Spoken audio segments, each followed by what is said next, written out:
30 দিনের জন্য চোখের যে জেনা, অন্তরের জেনা, এই সকল জেনা থেকে দূরে থাকার চেষ্টা করো। 30 দিন চ্যালেঞ্জ হিসেবে গ্রহণ করো, এটা শয়তানের বিরুদ্ধে যুদ্ধ। এবং একবার যদি আমরা এটার স্বাদ আস্বাদন করতে পারি, তাহলে এই অভ্যাসই একবার যদি আমরা পুরো রমজানের এই 30 দিন প্রোডাক্টিভ ওয়েতে, ঠিক যেভাবে রাসূলুল্লাহ সাল্লাল্লাহু আলাইহি ওয়াসাল্লাম পার করতো, যার একটা সংক্ষিপ্ত রুটিন আজকে আমরা আপনাদের সামনে তুলে ধরবো বক্তব্যের শেষের দিকে। রমজান মাসে আরেকটি গুরুত্বপূর্ণ কাজ হচ্ছে ইতিকাফ। আয়েশা রাদিয়াল্লাহু তাআলা থেকে বর্ণিত, তিনি বলেন রাসূলুল্লাহ সাল্লাল্লাহু আলাইহি ওয়াসাল্লাম রমজানের শেষ 10 দিন মৃত্যু পর্যন্ত, মানে আজীবন করেছেন, এমনকি মৃত্যু পর্যন্ত, তিনি মৃত্যুর বছরেও তিনি রমজানের শেষ 10 দিন ইতিকাফ করেছেন। ইতিকাফ করার উপকার কি? আপনি যদি মোবাইলে ইন্টারনেট কানেকশন নিয়ে ফেসবুক, ইউটিউব, টুইটার সহ ইতিকাফে বসেন, তাহলে ওটা ইতিকাফ হলো না। কেন? আপনি তো চায়ের স্টলেই আছেন, অনলাইন ভার্চুয়াল চায়ের স্টল। রমজান শব্দের শাব্দিক অর্থ হচ্ছে পুড়িয়ে ছারখার করা, জ্বালিয়ে দেওয়া। রমজান মানুষের গুনাহকে পুড়িয়ে ছারখার করে দেয়, এই জন্য রমজানের নাম রমাদান। রমজান মাসের এত মহত্ব এবং এত শ্রেষ্ঠত্বের সবচেয়ে বড় কারণ হচ্ছে এই মাসে পবিত্র কোরআন অবতীর্ণ হয়েছে। পবিত্র কোরআন অবতীর্ণ হওয়ার সাথে সংশ্লিষ্ট যা কিছু আছে তার সবই বরকতময়, মহৎ এবং মহান। শুধু রমজান মাস নয়, যে রাতে পবিত্র কোরআন অবতীর্ণ হয়েছে সে রাতের কথা আল্লাহ সুবহানাহু ওয়া তাআলা বলেন, ইন্না আনজালনাহু ফি লাইলাতিল কদর, আমি কোরআনকে অবতীর্ণ করেছি লাইলাতুল কদর। তোমরা কি জানো লাইলাতুল কদর কি? লাইলাতুল কদরি খায়রুম মিন আলফি শাহর, লাইলাতুল কদর 1000 মাসের সমান তা নয়, বরং 1000 মাসের চেয়ে শ্রেষ্ঠ। কত শ্রেষ্ঠ তা আল্লাহ সুবহানাহু ওয়া তাআলা ভালো জানেন। সম্মানিত উপস্থিতি, যেই রাতে পবিত্র কোরআন অবতীর্ণ হয়েছে সেই রাত যদি এত শ্রেষ্ঠ, এত মহৎ হয়, যেই মাসে কোরআন অবতীর্ণ হয়েছে সেই মাস যদি এত মহৎ এবং এত শ্রেষ্ঠ হয়, তাহলে যেই কিতাব অবতীর্ণ হওয়ার কারণে এগুলো এতটা বরকতমণ্ডিত, সেই কিতাব কত শ্রেষ্ঠ এবং কত মহান। আমাদের নবী মুহাম্মদ সাল্লাল্লাহু আলাইহি ওয়াসাল্লামের শ্রেষ্ঠত্বের অন্যতম একটি কারণ তার উপর পবিত্র কোরআন অবতীর্ণ হয়েছে। জিবরাইল আলাইহিস সালাতু ওয়াস সালামের শ্রেষ্ঠত্বের অন্যতম একটি কারণ তিনি পবিত্র কোরআনের ধারক এবং বাহক, যা তিনি বহন করে আমাদের নবী মুহাম্মদ সাল্লাল্লাহু আলাইহি ওয়াসাল্লাম পর্যন্ত পৌঁছে দিয়েছেন। উম্মতে মুহাম্মাদির অন্য সকল উম্মতের মধ্যে শ্রেষ্ঠ হওয়ার অন্যতম কারণ হচ্ছে উম্মতে মুহাম্মাদি পবিত্র কোরআন পেয়েছে। বা আরও যদি স্পষ্ট করে বলি, যে বানু ইসরাইলেরা সূরা ফাতিহা পড়ার সুযোগ পায়নি। ঈসা আলাইহিস সালাতু ওয়াস সালামের কওম সূরাতুল ফাতিহা, সূরাতুল বাকারা, সূরাতুল ইখলাস পড়ার সুযোগ পায়নি, কিন্তু উম্মতে মুহাম্মাদি সূরা ফাতিহা পেয়েছে, সূরা বাকারা পেয়েছে, সূরা ইখলাস পেয়েছে। এগুলো পাওয়ার কারণেই তারা শ্রেষ্ঠ, যদিও তাদের হায়াত তাদের পূর্বে চলে যাওয়া মানুষদের চাইতে কম, যা রাসূলুল্লাহ সাল্লাল্লাহু আলাইহি ওয়াসাল্লাম উল্লেখ করেছেন।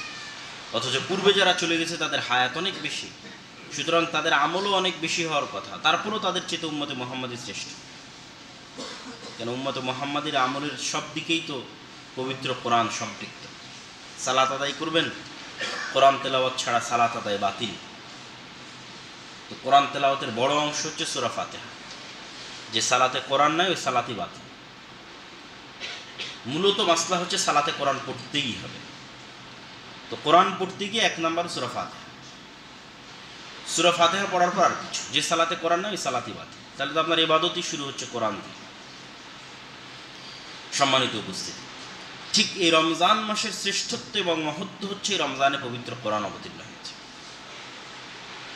রমজানের শ্রেষ্ঠত্ব এবং মহত্ব বর্ণনা করতে গিয়ে সংক্ষিপ্ত দু একটি হাদিস যদি আপনাদের সামনে তুলে ধরি।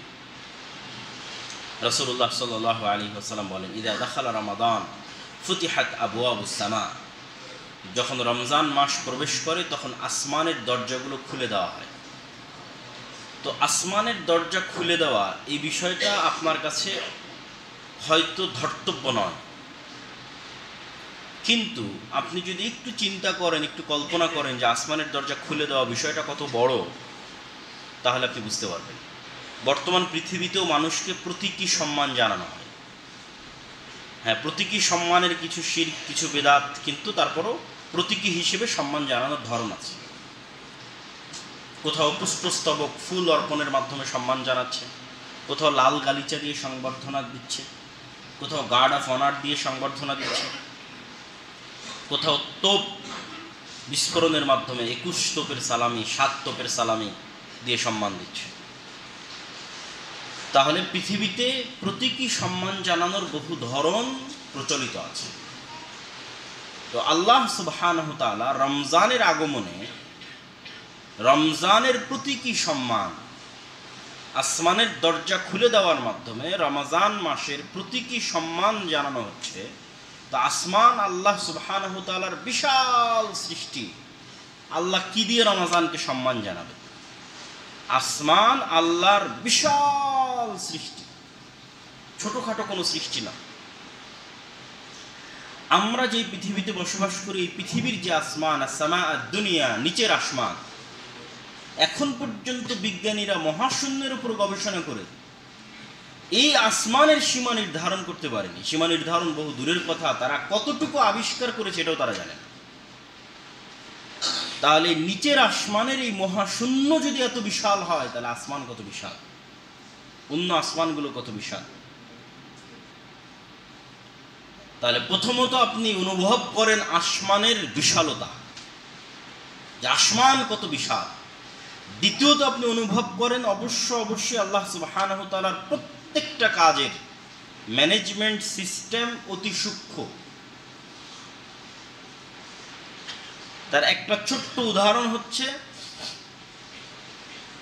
একজন ফেরেশতা একটা শিঙ্গা বা একটা বাঁশি যেটাতে ফু দিবে, সেটা মুখে নিয়ে দাঁড়িয়ে আছে, শুধু একটা কাজ করবে। আল্লাহ সুবহানাহু ওয়া তাআলা বলবে ফু দাও, ফু দিবে।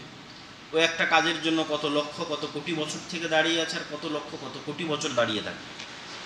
তার আল্লাহ সুবহানাহু ওয়া তাআলার প্রতিটা কাজের ম্যানেজমেন্ট সিস্টেম এতটা সূক্ষ্ম। তো আসমানের দরজা আছে এবং সেই দরজা দিয়ে প্রবেশ করা যায়, তার অসংখ্য দলিল কোরআন এবং হাদিসে আছে। মানুষের শরীরের মধ্যে রূহ দেওয়া হবে, তার জন্য নির্ধারিত ফেরেশতা, নির্ধারিত সময়। রূহ কবজ করা হবে, তার জন্য নির্ধারিত ফেরেশতা, নির্ধারিত সময়। সিস্টেম আছে, ওই সিস্টেম অনুযায়ী তারা রূহ কবজ করে, ওই সিস্টেম অনুযায়ী নিয়ে যায়, ওই সিস্টেম অনুযায়ী রূহ দেয়। খামখেয়ালি কোনা করে আল্লাহ সুবহানাহু ওয়া তাআলার এই বিশাল রাজত্বে আসমান এবং জমিনে কোনো কিছু চলে না, সব কিছু প্রি প্ল্যান্ড এবং সুচারুরূপে বাস্তবায়ন। তো আসমানের দরজা আছে। আপনি মেরাজের ঘটনা পড়ে দেখেন, রাসূলুল্লাহ সাল্লাল্লাহু আলাইহি ওয়াসাল্লামকে যখন জিবরাইল আলাইহিস সালাতু ওয়াস সালাম মেরাজে নিয়ে যাচ্ছেন, তখন আসমানের দরজা বন্ধ। জিবরাইলকে জিজ্ঞেস করা হচ্ছে, আপনি কে? তো আমি জিবরাইল, আপনার সাথে কি? অমাম মাক, আপনার সাথে কি? তো মোহাম্মদকে কি আনার অনুমতি দেওয়া হয়েছে? তো বলে হ্যাঁ, অনুমতি দেওয়া হয়েছে। তখন দরজা খুলে দেওয়া হচ্ছে। তাহলে প্রতিবার যখন জিবরাইল নিচে নেমে আসে, তখন অনুমতি নিয়ে, দারোয়ানের কাছ থেকে অনুমতি নিয়ে গেট খুলে নিচে নামতে হয়।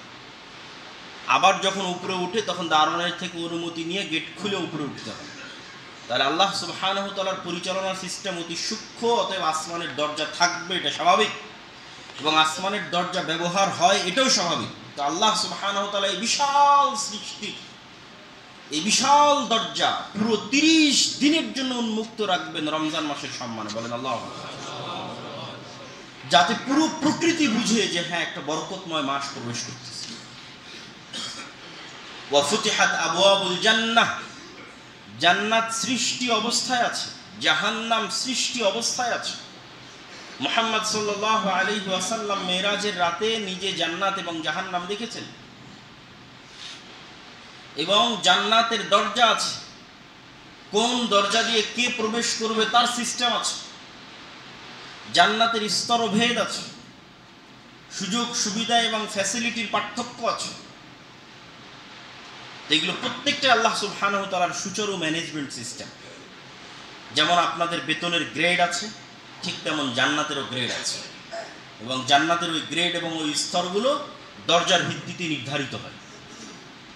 তাহলে আল্লাহ সুবহানাহু ওয়া তাআলার এক বিশাল সৃষ্টি জান্নাত, আল্লাহ সুবহানাহু ওয়া তাআলার এক বিশাল সৃষ্টি জাহান্নাম। তো আল্লাহ রমজানকে প্রতীকী সম্মান জানাবে। দুনিয়ার মানুষ কেউ ফুল দিয়ে, কেউ গার্ড অফ অনার দিয়ে সম্মান জানাচ্ছে। এবার রমজান আসবে, তো রমজানকে সম্মান জানানো হবে। তার জন্য এই আসমান এবং জমিনের বিশাল বিশাল সৃষ্টিকে কাজে লাগানো হচ্ছে সম্মান জানাতে। একটাও ছোটখাটো কোনো সৃষ্টি নয়, বিশাল বিশাল সৃষ্টি। একটা সৃষ্টি আসমান, একটা সৃষ্টি জান্নাত, একটা সৃষ্টি জাহান্নাম। এই বিশাল বিশাল সৃষ্টিগুলোকে আল্লাহ সুবহানাহু ওয়া তাআলা প্রতীকী সম্মান জানানোর জন্য কাজে লাগাবেন। তো তার একটা কি, ফতিহাত আবওয়াবুল জান্নাহ, আল্লাহর বিশাল সৃষ্টি জান্নাতের সকল দরজা এই 30 দিনের জন্য খোলা থাকবে। ওয়া গুল্লিকাত আবওয়াবুন নার, আল্লাহ সুবহানাহু ওয়া তাআলার সবচেয়ে ভয়ঙ্কর সৃষ্টি জাহান্নাম।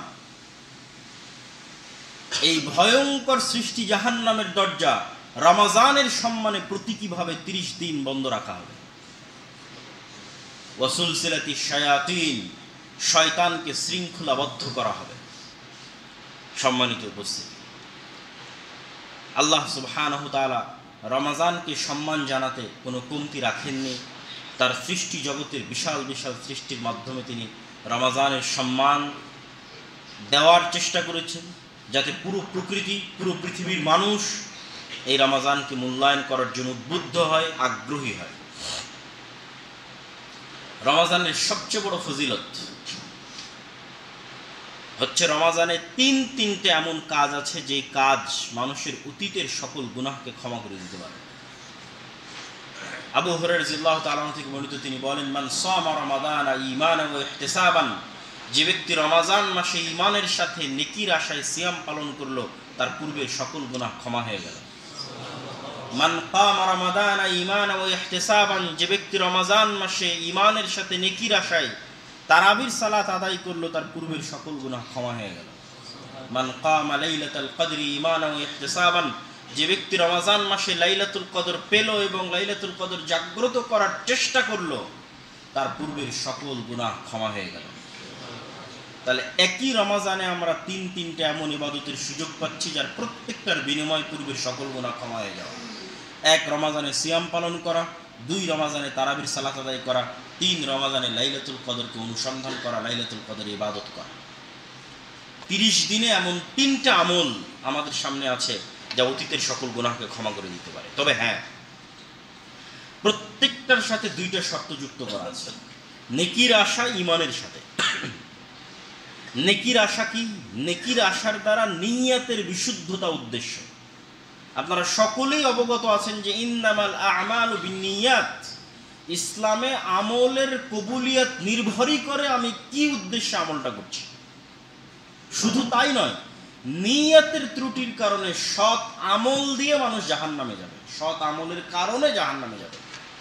সেই বিখ্যাত হাদিস আপনাদের জানা আছে, যেখানে আলেমকে জাহান্নামে নিক্ষেপ করা হবে, শহীদকে জাহান্নামে নিক্ষেপ করা হবে, দানবীরকে জাহান্নামে নিক্ষেপ করা হবে, না চুরি করার অপরাধে, না ডাকাতি করার অপরাধে, না জেনা করার অপরাধে, জিহাদ করে শহীদ হওয়ার অপরাধে, আল্লাহর রাস্তায় দান করার অপরাধে, আলেম হয়ে আল্লাহর রাস্তায় দাওয়াত করার অপরাধে জাহান্নামে নিক্ষেপ করা। মানে এই 3 শ্রেণীর মানুষকে চুরি, ডাকাতি, জেনার অপরাধে আল্লাহ জাহান্নামে দিচ্ছে না। সে আল্লাহর রাস্তায় জিহাদ করে শহীদ হয়েছে, এই অপরাধে জাহান্নামে যাচ্ছে। সে আল্লাহর রাস্তায় দান করেছে, এই অপরাধে জাহান্নামে যাচ্ছে। সে আল্লাহর রাস্তায় জ্ঞান অর্জন করেছে, জ্ঞান অর্জন করে জ্ঞান শিখেছে, এই অপরাধে জাহান্নামে যাচ্ছে। কেন? এই প্রত্যেকটা ভালো কাজে তাদের নিয়ত বিশুদ্ধ ছিল না। নিয়ত ছিল দুনিয়ার মানুষকে দেখানো, দুনিয়ার সম্মান কুড়ানো, দুনিয়াতে ভোট অর্জন করা, দুনিয়াতে মানুষের ভালোবাসা অর্জন করা। এক কথায় আল্লাহর সন্তুষ্টি উদ্দেশ্য ছিল না। তাহলে আল্লাহর সন্তুষ্টি ছাড়া যদি অন্য কোনো উদ্দেশ্যে কোনো কাজ করা হয়, সেটা যদি সৎ আমলও হয়, তাহলে সেই ভালো কাজটা জাহান্নামে যাওয়ার কারণ হয়। তাহলে এই রমজান মাসে আমরা যদি অতীতের পূর্বের সকল গুনাহ ক্ষমা হওয়ার এই অফারটা রিসিভ করতে চাই, তাহলে 1 নম্বর শর্ত পূরণ করতে হবে নিয়তের বিশুদ্ধতা। তথা বন্ধু বান্ধব, ফ্রেন্ড সার্কেল, সোশ্যাল স্ট্যাটাস, এগুলো মেনটেন করার জন্য আপনি সিয়াম রাখতেছেন। কলিগ সবাই সিয়াম আছে এই জন্য সিয়াম রাখতেছেন, ফ্রেন্ড সার্কেল সবাই সিয়াম আছে এই জন্য রাখতেছেন। এগুলো সকল নিয়ত থেকে বের হয়ে আসছে। সবাই ইফতার দিচ্ছে এই জন্য আপনি ইফতার দিচ্ছেন, এগুলো সব থেকে বের হয়ে আসছে। শুধুমাত্র আল্লাহর সন্তুষ্টির জন্য, আল্লাহর নৈকট্য অর্জনের জন্য আপনি সিয়াম পালন করতেছেন এবং রমজানকে মূল্যায়ন করতেছেন, তবেই ইন্নামাল আমাল বিন্নিয়াত এই অফার রিসিভ করার যোগ্য বলে আপনি বিবেচিত হবেন। 2 নম্বর শর্ত হচ্ছে ঈমানের সাথে। এত বিশাল অফার আল্লাহ সুবহানাহু ওয়া তাআলা দিবেন, অতীতের সকল গুনাহ ক্ষমা করে দেওয়া হবে, শর্ত দেওয়া হয়েছে 2টা। একটা নিয়ত বিশুদ্ধ থাকতে হবে, 2 ঈমানের সাথে হতে হবে। ঈমানের সাথে মানে কি? রাসূলুল্লাহ সাল্লাল্লাহু আলাইহি ওয়াসাল্লাম বলেন, লা ইয়াজনি যানি হিনা ইয়াজনি ওয়া হুয়া মুমিন, লা ইয়াসরিকু সারিক হিনা ইয়াসরিক ওয়া হুয়া মুমিন। যখন কোনো জেনাকারী জেনায় লিপ্ত হয় তখন জেনা করা অবস্থায় সে মুমিন থাকে না। লা ইয়াসরিকু সারিক হিনা ইয়াসরিক ওয়া হুয়া মুমিন, যখন কোনো চোর চুরি করে চুরি করা অবস্থায় সে মুমিন থাকে না। তাহলে বোঝা গেল মানুষ যখন কোনো গুনাহের কাজে লিপ্ত হয় তখন তার অন্তরে পূর্ণাঙ্গ ঈমান বিরাজ করে না ঈমান কমে যায়? তাহলে এবার এই শর্ত পূরণ করতে হলে দ্বিতীয় শর্ত হচ্ছে ঈমানের সাথে মানে গুনাহবিহীন পূর্ণাঙ্গ ঈমান অবস্থায়। তো পূর্ণাঙ্গ ঈমান অবস্থায় কোনটা? গুনাহবিহীন অবস্থায়। তাহলে রমজানের এত বড় বিশাল অফার আপনি পাবেন এই শর্ত পূরণ করলে যে আপনি গুনাহবিহীন অবস্থায় সিয়াম পালন করতেছেন। আর যদি গুনাহবিহীন অবস্থায় সিয়াম আপনার না হয় তাহলে আসলে তো আপনি সিয়ামই রাখেননি। কেননা ইসলামে সিয়ামের মূল উদ্দেশ্য না খেয়ে থাকা নয়, না খেয়ে থাকা একটা ওসিলা, মূল উদ্দেশ্য পাপ মুক্ত থাকা। তো না খেয়ে থাকলে পাপের প্রতি আগ্রহ অটোমেটিক কমে যায়। ইবনুল কাইয়িম রাহিমাহুল্লাহ বলছেন, মানুষ যখন পেট পূর্ণ করে খাদ্য গ্রহণ করে, অতিরিক্ত খায় এবং অতিরিক্ত ঘুমায়, তখন ওই শরীরের মধ্যে শয়তানের বাসা বাঁধা পৃথিবীর সবচেয়ে সহজ কাজ। আর যখন সিয়াম রাখে তখন কোষগুলো সংকুচিত হয় এবং শয়তানের প্রবেশ কঠিন হয়ে যায়। তাহলে মূল লক্ষ্য আপনাকে গুনাহ মুক্ত রাখা। তো গুনাহ মুক্ত রাখার একটা বড় ওসিলা হচ্ছে সিয়াম রাখা, মানে না খেয়ে থাকা। তাহলে যখন আপনি না খেয়ে থেকেও গুনাহ করছেন তখন তো আপনি মূল উদ্দেশ্য লঙ্ঘন করছেন, মানে সিয়ামই নাই। এই জন্য রাসূলুল্লাহ সাল্লাল্লাহু আলাইহি ওয়াসাল্লাম বলছেন, মাল্লাম ইয়াদা কাওলা যুরি ওয়াল আমালা বিহি ফালাইসা লিল্লাহি হাজাতুন আন ইয়াদা তুআমাহু ওয়া শারাবাহু। যে ব্যক্তি রমজান মাসে গুনাহের কথা এবং গুনাহের কাজ পরিত্যাগ করল না, আল্লাহ সুবহানাহু ওয়া তাআলার কোনোই প্রয়োজন নাই তার না খেয়ে থাকার আর তার ক্ষুধার্ত থাকার। স্পষ্ট কথা, কেননা এটা তো মূল উদ্দেশ্য নয়। আল্লাহ সুবহানাহু ওয়া তাআলা আপনি না খেয়ে থাকবেন এটা মূল উদ্দেশ্য নয়। অন্য ধর্মের হতে পারে, উপোস থাকা হতে পারে, কিন্তু ইসলামের মূল উদ্দেশ্য হচ্ছে আপনি গুনাহ মুক্ত থাকবেন। আপনার শাহওয়াত, অন্তরের কুপরিকল্পনাকে কন্ট্রোলে রাখবেন। আর অন্তরের কুপরিকল্পনাকে কন্ট্রোলে রাখা সহজ করে দিবে না খেয়ে থাকা। আর যখন ওইটা আপনি লঙ্ঘন করতেছেন তখন আসলে আপনি সিয়ামের এই যে ফজিলত, আসলে তো সিয়ামই পালন হচ্ছে না, ফজিলত তো বহু দূরের কথা, মানে ইসলামের দৃষ্টিতে সিয়ামের সঙ্গে পূর্ণ হচ্ছে না। কিন্তু আমরা যারা কালচারালি সিয়াম পালন করি, বন্ধু বান্ধব, ফ্রেন্ড সার্কেল, সোশ্যাল স্ট্যাটাস, তারা দেখবেন সিয়ামও আছে, আবার এদিকে নামাজের কোনো নামগন্ধ নাই। কত শত মানুষ রাস্তাঘাটে দেখবেন না খেয়ে আছে, নামাজের কোনো গুরুত্ব নাই। তাহলে এটা কিসের সিয়াম? এই সিয়ামের কিসের ফজিলত? এই সিয়ামের কিসের কবুলিয়াত? এই সিয়াম তো লোক দেখানো সিয়াম, আর লোক দেখানো সিয়াম তো জাহান্নামে নিয়ে যাবে। দেখবেন সিয়াম আছে, আবার স্কুল কলেজ ইউনিভার্সিটির স্টুডেন্টরা তাদের গার্লফ্রেন্ড বয়ফ্রেন্ডের সাথে ঠিকই তাদের চ্যাটিং, কথোপকথন, মেসেঞ্জার, গল্প সবই চলতেছে। তাহলে কিসের সিয়াম? আবার ইফতার পার্টির নামে ইউনিভার্সিটি, কলেজ, বিশ্ববিদ্যালয়গুলোতে ওপেন ফ্রি মিক্সিং চলতেছে। কিসের সিয়াম, কিসের ইফতার? সম্মানিত উপস্থিতি, আমরা কিন্তু সিয়ামের আসল উদ্দেশ্যই হারিয়ে ফেলেছি। যা প্রথম যে আয়াতটা পড়েছি সে আয়াতে এটাই বলা আছে, ইয়া আইয়ুহাল্লাযীনা আমানু কুতিবা আলাইকুমুস সিয়াম, হে ঈমানদারগণ তোমাদের উপর সিয়াম ফরজ করা হয়েছে, কামা কুতিবা আলাল্লাযীনা মিন ক্বাবলিকুম, যেমন তোমাদের অতীতে চলে যাওয়া উম্মতের উপর ফরজ করা হয়েছিল, লাআল্লাকুম তাত্তাকুন, যাতে সিয়ামের মাধ্যমে তোমরা পরহেজগারিতা অর্জন করতে পারো। আল্লাহ ভীতি অর্জন করতে পারো। এই সিয়াম অনেক বড় একটা প্রশিক্ষণের মাস, ভালো অভ্যাস গড়ে তোলার জন্য, ভালো আদর্শ গড়ে তোলার জন্য।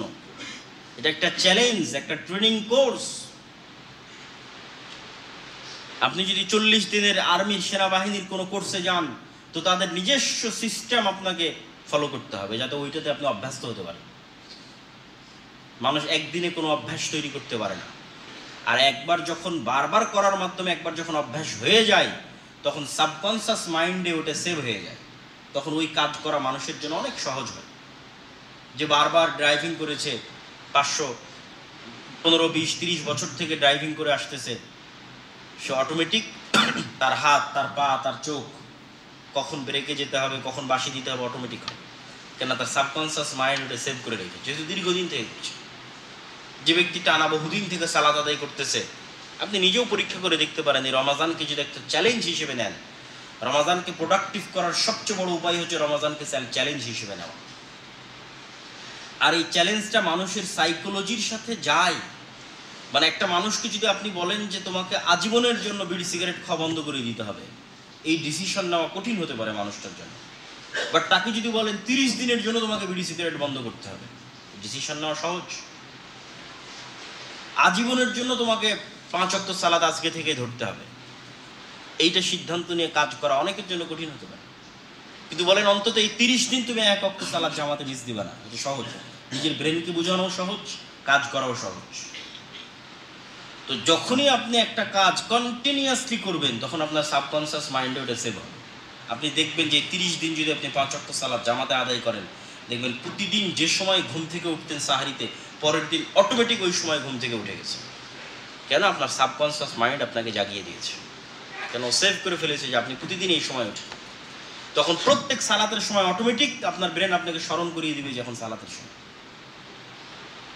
এবং ওই রকম একটা অভ্যাস একবার তৈরি হয়ে গেলে দেখবেন সালাত মিস দিলে মনে হবে না জানি কি কিছু একটা ছুটে গেছে, কিছু একটা যেন আদায় করি। আর যখন ওই অভ্যাস তৈরি হয় না, তখন তো আপনার মাথায় কাজ করে না যে 5 ওয়াক্ত সালাতের সময় কখন পার হয়ে গেল। এই জন্য অভ্যাস তৈরি করাটা খুবই জরুরি এবং খুবই গুরুত্বপূর্ণ। এই জন্য সকল ভালো অভ্যাস তৈরি করার একটা সুবর্ণ সুযোগ হচ্ছে রমাজানের 30 দিন। আর এটা আরো কেন সুবর্ণ সুযোগ? এটা মানুষের ব্রেন এবং মানুষের সাইকোলজি সহজে অ্যাকসেপ্ট করতে পারে। আমি তো আর তাকে বলতেছি না, আমি তো আমার মনকে বলতেছি না যে তোমাকে আজীবনের জন্য এটা করতে হচ্ছে। আমি বলতেছি 30 দিনের জন্য তুমি এই চ্যালেঞ্জটা অ্যাকসেপ্ট করো, যে তুমি একটা কোর্সে ভর্তি হচ্ছ, এই কোর্সে 30 দিন ফুল ইসলাম তোমাকে পালন করতে হবে, নো কম্প্রোমাইজ। এবং 30 দিনের জন্য দুনিয়াবী সকল ব্যস্ততা কমিয়ে দাও। এবং এটাকে চ্যালেঞ্জ হিসেবে নাও যে আমি এই 30 দিনে কিছু ভালো অভ্যাস গড়ে তুলব। তার মধ্যে 1 নম্বর অভ্যাস হবে 5 ওয়াক্ত সালাত জামাতে আদায় করা। 2 নম্বর অভ্যাস হবে গুনাহ মুক্ত থাকা। বেশি দিন তো না, 30 দিন গুনাহ মুক্ত থাকো।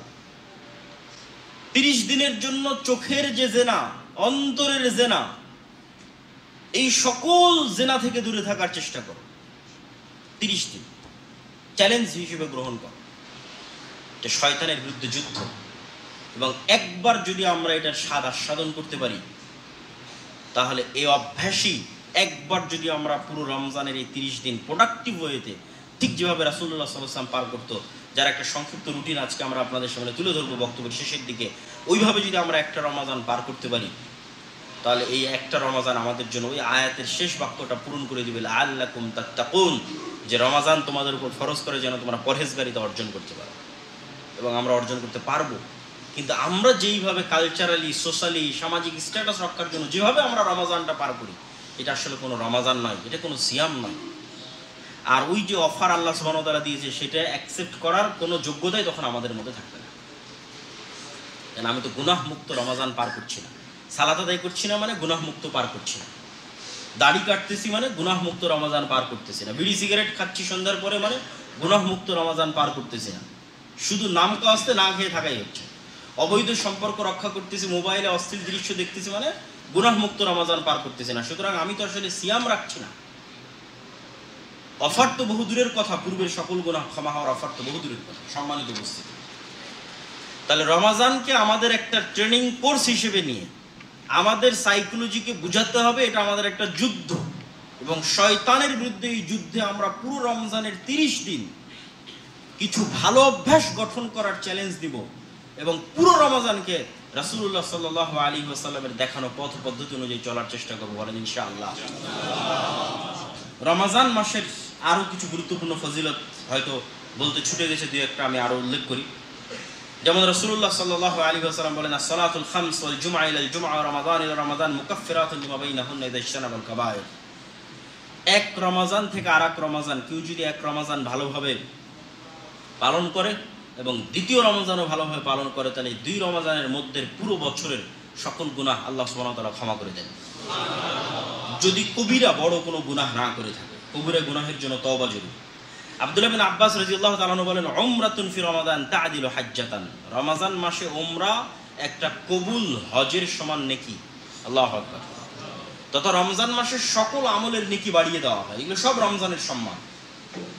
রমজান মাসের সকল আমলের নেকি আল্লাহ সুবহানাহু ওয়া তাআলা বাড়িয়ে দেন। একটা উমরা অন্য সময় করবেন কি নেকি, আর একটা উমরা রমজান মাসে করবেন তার কি নেকি।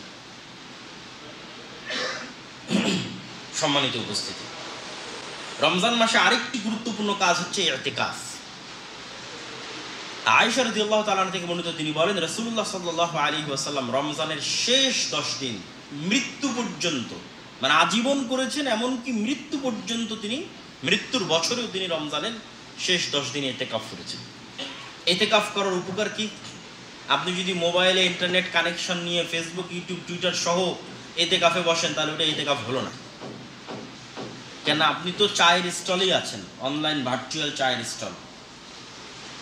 আপনি তো আর চায়ের স্টল থেকে বের হয়ে আসেন, আড্ডা থেকে বের হয়ে আসেন, আড্ডাতেই আছেন।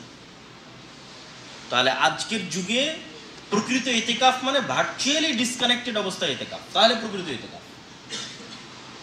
কেন? একজন ব্যক্তি যখন আজ থেকে 50, 500 বছর, 1000 বছর, 1400 বছর আগে যখন ইতিকাফে গেছে, অপ্রয়োজনীয় কোথাও কাজ থেকে দূরে রেখে নিজেকে আল্লাহর ইবাদতে সীমাবদ্ধ রাখার জন্য সে ইতিকাফে গেছে। তো এখনকার সব অপ্রয়োজনীয় কোথাও কাজ তো অনলাইনে হয়। তাহলে সেটার থেকে ডিসকানেক্টেড অবস্থায় যখন আপনি 10 দিন থাকবেন, এবং এটাও সাইকোলজিকে বোঝানো সহজ যে 10টা দিন আমি ডিটক্স করি, এটাও বিজ্ঞানীরাও বলে যে কিছুদিনের জন্য সকল কানেকশন থেকে দূরে থাকা, ডিটক্স করা, নিজের মন, নিজের শরীর, নিজের ব্রেন, সকল কিছুর জন্য উপকারী। থাকলামই তো ব্যস্ত আজীবন, সারা জীবন, 10টা দিন কি আর লস হবে? তো 10 দিনের জন্য যদি আপনি দুনিয়া থেকে ডিসকানেক্টেড অবস্থা আল্লাহর ঘরে বসেন, তাহলে এটার কি উপকারিতা সেটা আপনি তখন বুঝতে পারবেন। সবচেয়ে বড় উপকারিতা হচ্ছে লাইলাতুল কদর খুঁজে পেতে সুবিধা হয়। আরেকটি কাজ রাসূলুল্লাহ সাল্লাল্লাহু আলাইহি ওয়াসাল্লাম রমজান মাসে সবচেয়ে বেশি করতেন। আব্দুল্লাহ বিন আব্বাস রাদিয়াল্লাহু তাআলা থেকে বর্ণিত, তিনি বলেন, রাসূলুল্লাহ সাল্লাল্লাহু আলাইহি ওয়াসাল্লাম বলেন, কানা রাসূলুল্লাহ সাল্লাল্লাহু আলাইহি ওয়াসাল্লাম আজওয়াদুন নাস। এমনিতেই আল্লাহর নবী সবচেয়ে বেশি দানশীল, এমনিতেই তিনি সবচেয়ে বেশি দানশীল। ওয়া কানা আজওয়াদ মা ইয়াকুনু ফি রমাজান। আর রমজানে সবচেয়ে বেশি দান করতেন, পূর্ব দিকের বাতাসের চাইতে বেশি দান করতেন। দান করলে উপকার কি? দান করলে দুটো উপকার।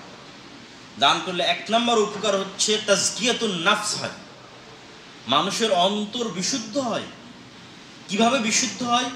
আর এক মানুষের প্রতি সহমর্মী দান করবে কোথায়? দান তো আর আল্লাহর কাছে যায় না। দানের টাকা কি আল্লাহর কাছে যায়? আল্লাহর কাছে যায়। আর একটা গরিব, দুঃখী, অসহায়, এতিম, মিসকিন, তাদেরকেই তো দান করবে। তো যখন অসহায়, আত্মীয় স্বজন, গরিব, দুঃখী, এতিম, মিসকিনের প্রতি দান করবে এবং তার অন্তরের বিরুদ্ধে গিয়ে পকেট থেকে টাকা বের করে তাদের দিবে, তখন যে তার অন্তরের দুঃখী এবং সহমর্মী হওয়ার যে ফিলিংস, এটা তার অন্তরকে হিংসা মুক্ত করবে, অহংকার মুক্ত করবে। আর মানুষকে কষ্টে দেখার পরও সহযোগিতা করছে না, অহংকারী, ও তো অন্তরের রোগে আক্রান্ত। তাহলে মানুষ যখন তার পকেট থেকে টাকা বের করে খরচ করে, তখন সে তাজকিয়াতুন নাফস অর্জন করে, তার অন্তর বিশুদ্ধ হয়। দ্বিতীয় আর একটা যে বড় কাজ হবে, সেটি হচ্ছে কিয়ামতের মাঠে আমরা তো কোনো ইবাদতের ক্ষেত্রে গ্যারেন্টি দিতে পারি না যে এই ইবাদত আমি পূর্ণাঙ্গ শতভাগ বিশুদ্ধ করেছি। 2 রাকাত সালাত আদায় করতে গেলেও গোটা দুনিয়ার চিন্তা আমাদের মাথায় চলে আসে। তাহলে কেমনে গ্যারেন্টি দিয়ে বলবো যে 2 রাকাত সালাত আমি, আমার সারা জীবনে 2টা রাকাত সালাত আমি নিশ্চিত করে বলতে পারি যে পরিপূর্ণ আদায় করেছি? এটা মানুষ বলতে পারে না। একদিকে মানুষের ইবাদতের কমতি, আর একদিকে মানুষের গুনাহের পাল্লা। একদিকে আমার উপর 5 ওয়াক্ত সালাত ফরজ আছে, সেটাই আমি ঠিক মতো আদায় করতে পারি। রমজানের সিয়াম ফরজ আছে, সেটাই ঠিক মতো আদায় করতে পারে, মানে সেগুলোর তো না আদায় করতে পারারও গুনাহ আছে। পূর্ণাঙ্গ করে নেকি অর্জন করা তো বহু দূরের কথা। একদিকে ইবাদতের কমতি আছে, আর একদিকে গুনাহ আছে। কখন কাকে গালি দিয়েছি, হিংসা করেছি, বিদ্বেষ করেছি, কার সম্পত্তি নিয়ে নিয়েছি, কারো বিরুদ্ধে গীবত করেছি, অসংখ্য গুনাহ।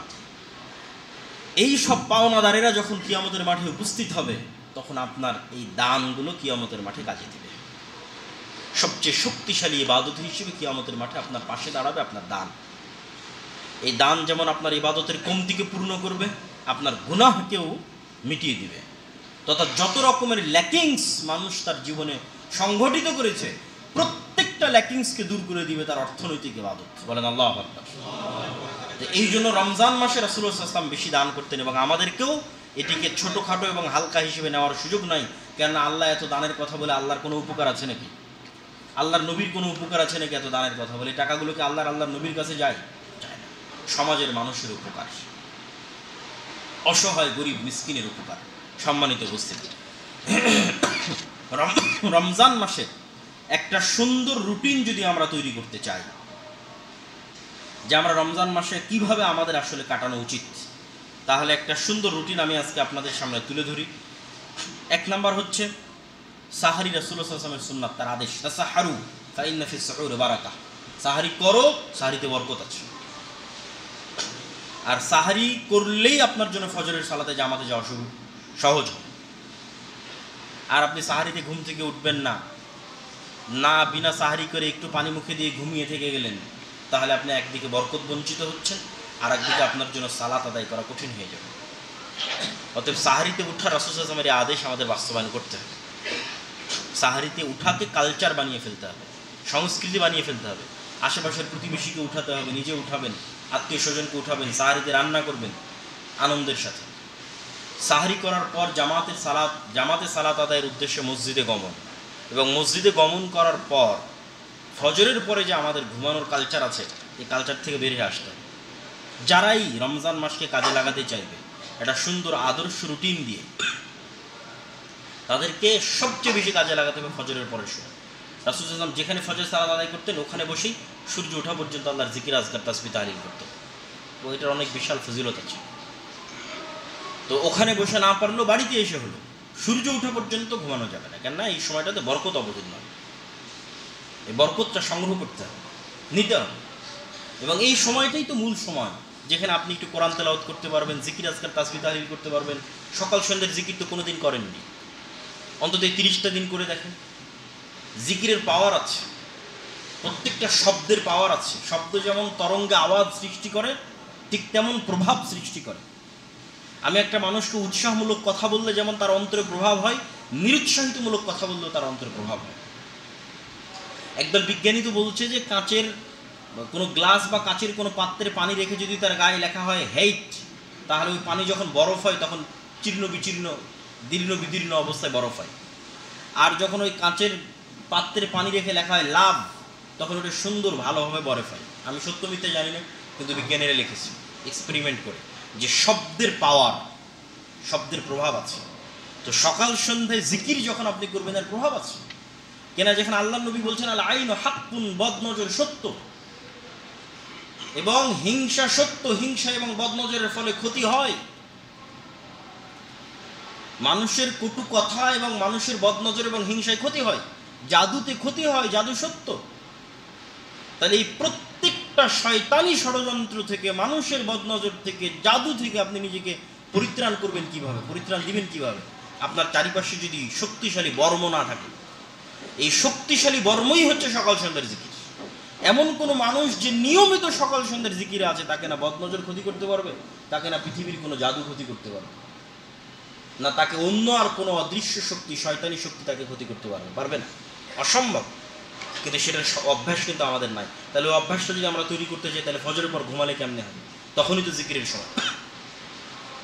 তাহলে সকাল সন্ধ্যার জিকির এবং কোরআন তেলাওয়াত। সূর্য ওঠার পর ঘুম যেতে হবে। যদি কেউ আরেকটু বেশি আল্লাহ সুবহানাহু ওয়া তাআলার ইবাদত করতে চায়, তাহলে সূর্য ওঠার পর সে চাষতের যে সালাত আছে, সেই 2 রাকাত সালাত আদায় করে তখন সে ঘুম যাবে। আর যদি সেটি করার আগ্রহ না থাকে, যেহেতু নফল ইবাদত না করলেও সমস্যা নেই, তাহলে সূর্য ওঠার পরপরই ঘুমিয়ে যাবে। যদি 6টার দিকে সূর্য ওঠে, তাহলে 6টার পরে ঘুমিয়ে যাবে, এবং ঘুমিয়ে গিয়ে কাজে যাওয়ার পূর্বে ঘুম থেকে উঠবে। কিন্তু ফজরের পর ঘুমাবে। ফজরের পরে এই সময়টা জিকির, আজকার, তাসবিহ, তাহলিল, কোরআন তেলাওয়াতে ব্যয় করতে হবে। তারপরে সারাদিন যা কাজ করলেন, জোহরের সালাত জামাতে আদায় করলেন, আসরের সালাত জামাতে আদায় করলেন, এবার আসর থেকে ইফতার পর্যন্ত, এটা হচ্ছে আর একটা সময়। তো তো রমজানকে ভালোভাবে কাজে লাগানোর জন্য তিনটা সময়কে সবচেয়ে জরুরি হিসেবে ধরতে হবে। 1 নম্বর সময় ফজরের পর থেকে সূর্য ওঠা পর্যন্ত, 2 নম্বর সময় আসরের পর থেকে সূর্য ডোবা পর্যন্ত। সব ব্যস্ততা কমিয়ে ফেলতে হবে। এত ইফতারি আয়োজনের প্রয়োজন নাই। অত ইফতারি আয়োজন করলে আপনি পুরো 30 দিনে যে আপনার স্বাস্থ্যগত উন্নতি ঘটাবেন সেটা তার অবনতি হয়ে যাবে। সকল মেডিকেলের ডাক্তাররা জানে যে অটোফেজি না খেয়ে থাকার মাধ্যমে শরীরের কি উপকার হয়। তা আমরা যদি একটু স্বাস্থ্যসম্মত সাহারি এবং ইফতারি করি তাহলে 30 দিনে আপনি দুনিয়াবী উপকারও পাবেন। আপনার ডায়াবেটিস হোক আর কোলেস্ট্রল হোক আর যত রকমের সমস্যা থাকুক, ফ্যাটি লিভার হোক, সব সমস্যার একটা বড় সমাধান আপনি বলতে পারবেন যে এই 30 দিনে আমি অর্জন করতে পারি, যদি নিয়ত থাকে, চেষ্টা থাকে। তাহলে আসর থেকে সন্ধ্যা পর্যন্ত এই সময়টাকে কাজে লাগাতে হবে, ব্যস্ততা কমিয়ে আনতে হবে। তখনও জিকির, আজকার, কোরআন তেলাওয়াত, জ্ঞান অর্জন, আল্লাহ সুবহানাহু ওয়া তাআলার সন্তুষ্টির জন্য এই সময়টা কাজে লাগাতে। ওখানে আরেকটা কাজ আমরা করতে পারি, সেটা হচ্ছে মানুষকে ইফতারি করানো। রাসূলুল্লাহ সাল্লাল্লাহু আলাইহি ওয়াসাল্লামকে জিজ্ঞেস করা হলো, আইয়ুল ইসলামি খায়র, ইসলামের সর্বোত্তম কাজ কোনটা? আল্লাহ নবী বললেন, ইসলামের সর্বোত্তম কাজ হচ্ছে তুতিমুত তাআম, মানুষকে খাওয়ানো। বলেন আল্লাহু আকবার। ইসলামের সর্বোত্তম কাজ। ওই যে বললাম, মানুষকে খাওয়ালে আপনার অন্তর বিশুদ্ধ হবে। আপনি আর একটা মানুষের হাতে যখন খাবার তুলে দিবেন, আপনার অন্তরে যে সহমর্মিতা তৈরি হবে, যে হিংসা মুক্ত ভাব তৈরি হবে, যে অহংকার মুক্ত ভাব তৈরি হবে, এটাই আপনাকে তাজকিয়াতুন নাফস দেবে। আর যদি অসহায় দরিদ্র মানুষদের খাওয়ানোর অভ্যাস আপনার না থাকে, অন্তর শক্ত হয়ে যাবে, আপনার অন্তর বিশুদ্ধ হবে না, হিংসুটে অহংকারী হবে। এই জন্য অন্তরকে নরম করার জন্য মানুষকে খাওয়াতে হবে। আর যে ব্যক্তি কোনো সায়েমকে খাওয়াবে, ইফতার করাবে, সে ওই সিয়াম পালনকারীর নেকিও সে পাবে। রাসূলুল্লাহ সাল্লাল্লাহু আলাইহি ওয়াসাল্লামের হাদিস। ইফতারের পরে আমরা জামাতের সাথে মাগরিবের সালাত আদায় করলাম। মাগরিবের সালাতের পরে তারপরে এশার সালাত আদায় করলাম। এশার সালাত আদায় করার পর 2 ধরনের মানুষের জন্য 2 ধরনের পরামর্শ। যার রাতে উঠে অভ্যাস আছে, তাহাজ্জুদের সালাত আদায় করে অভ্যাস আছে, এবং যার নিজের উপর কনফিডেন্স আছে যে সে তাহাজ্জুদের সালাতে উঠতে পারবে, সে জামাতের সাথে এশার সালাত আদায় করে বাড়িতে গিয়ে ঘুমিয়ে যাবে। বাড়িতে গিয়ে ঘুমিয়ে গিয়ে যেহেতু তার কনফিডেন্স আছে এবং অভ্যাস আছে এবং পারবে, তাহলে সে সাহারির আরও 1-2 ঘন্টা আগে উঠে তার তাহাজ্জুদ বা তার তারাবি একই সালাত, সেই সালাত আদায় শুরু করবে। নির্জনে একাই অন্ধকারে আল্লাহ সুবহানাহু ওয়া তাআলাকে ডাকা শিখতে হবে। দোয়া না করা অহংকার। আর আপনি যখন রাতের শেষাংশে উঠে আল্লাহ সুবহানাহু ওয়া তাআলার কাছে দোয়া করবেন, আপনার অন্তর নরম হবে। ইন্নী যালামতু নাফসি যুলমান কাসীরা, আপনি তো কখনো আপনার রূহকে সময় দেননি, দুনিয়ার ব্যস্ততায় কখনো সময় দেননি। ওই রাতের শেষ অংশে যখন একাই আল্লাহ সুবহানাহু ওয়া তাআলার সামনে কথা বলবেন, তখন দেখবেন অন্তর নরম হয়ে আপনার চোখ দিয়ে পানি পড়ছে। তখন মূলত আপনি আপনার রূহকে সময় দিচ্ছেন। ওইটা একটা অনেক পারফেক্ট, আপনার লাইফের অনেক গুরুত্বপূর্ণ একটা সময়, যেখানে আপনি আল্লাহকে বলতে পারেন, হে আল্লাহ, তোমার রহমত থেকে তুমি আমাকে দূরে করিও না, তোমার অভিশপ্ত বান্দাদের আমাকে অন্তর্ভুক্ত করিও না, আমাকে সালাত আদায় করার তৌফিক দিও, তোমার রহমত এবং তোমার নিকটে থাকার আমাকে তৌফিক দিও, তোমার রহমতের দুয়ার থেকে আমাকে বঞ্চিত করিও না। এই যে দোয়াগুলো যখন আপনি আল্লাহ সুবহানাহু ওয়া তাআলার কাছে করবেন, তখন আপনার অন্তর নরম হবে। আর যার এই অভ্যাস নাই অথবা কনফিডেন্স নাই যে সে রাতে উঠতে পারে, সে অবশ্যই জামাতের সাথে তারাবির সালাত আদায় করবে, যাতে অন্তত তারাবির সালাত আদায় করার যে নেকিটা আছে, সেই নেকিটা সে অর্জন করতে পারে। সম্মানিত উপস্থিতি, তাহলে আমরা কি বললাম? রমজানকে ভালোভাবে কাজে লাগাতে হলে 3টে সময়কে কাজে লাগাতে হবে। ফজরের পর ঘুমানো যাবে না, ফজর থেকে সূর্য ওঠা পর্যন্ত, আসর থেকে সূর্য ডোবা পর্যন্ত, এবং রাতের শেষ অংশ যদি পারা যায় চেষ্টা করতে হবে। রাতের শেষ অংশে একাই উঠে তারাবি এবং তাহাজ্জুদ যেটি বলেন একই সালাত আদায় করার মাধ্যমে আল্লাহ সুবহানাহু ওয়া তাআলার নিকটে দোয়া করা। আল্লাহ সুবহানাহু ওয়া তাআলা আমাদের সকলকেই তৌফিক দান করুক, আল্লাহুম্মা আমিন।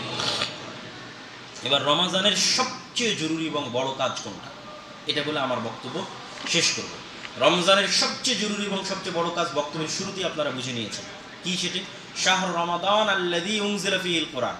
রমজানের এত নেকি, এত ফজিলত কিসের কারণে? কোরআনের কারণে।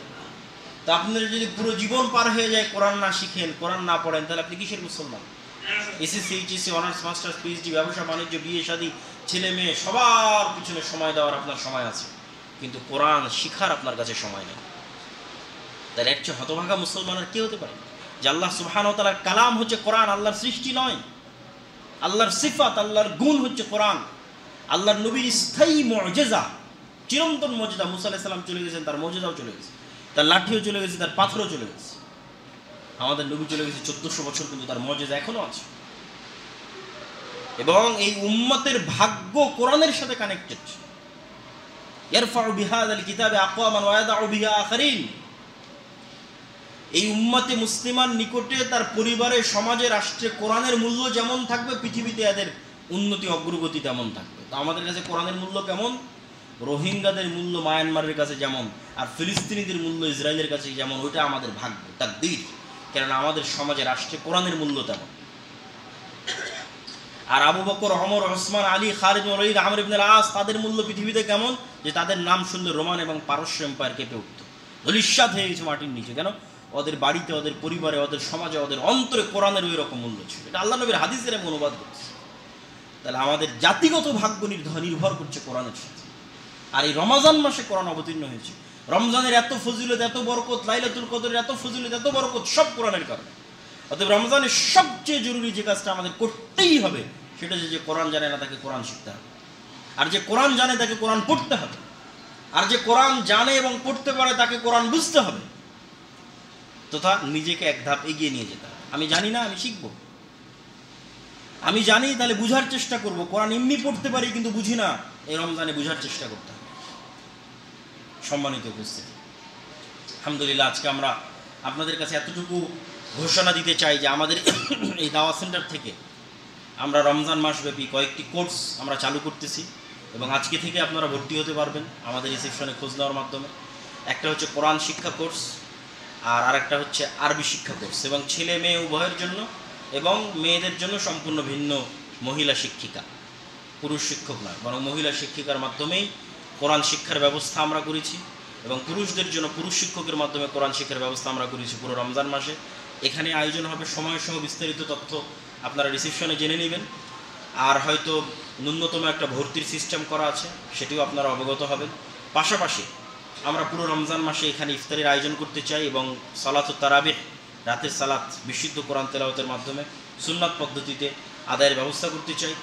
এবং রমজানের প্রতিদিন যদি, যে আজকে এইজন, আর একদিন এইজন, এইভাবে যদি আপনারা এখানে ইফতারির আয়োজনে শরিক হন, যে সেটাও আপনাদের ইচ্ছা, আপনাদের স্বাধীনতা। আপনারা এটিও আমাদের রিসেপশনে যাওয়ার সময় লিখিয়ে দিতে পারেন যে আপনারা অমুক দিন ইফতারি করাবেন। যেহেতু আমরা প্রতিদিন এখানে ইফতারের আয়োজন রাখবো, তাহলে যেই দিন কেউ আগ্রহ হলে তিনি এখানে ইফতারির আয়োজনের দায়িত্ব নিতে পারবেন। পুরো রমজান মাস আমরা চাই যে অন্তত এই দাওয়া সেন্টার এবং এর আশেপাশে যারা ঢাকার মানুষজন কানেক্টেড থাকেন, তারা যেন অন্তত এই দাওয়া সেন্টারের ওসিলায় জ্ঞানের সাথে সম্পৃক্ত থেকে, ইবাদতের সাথে সম্পৃক্ত থেকে আমাদের এই পুরো রমজান মাসটা যেন আমরা কাটাতে পারি।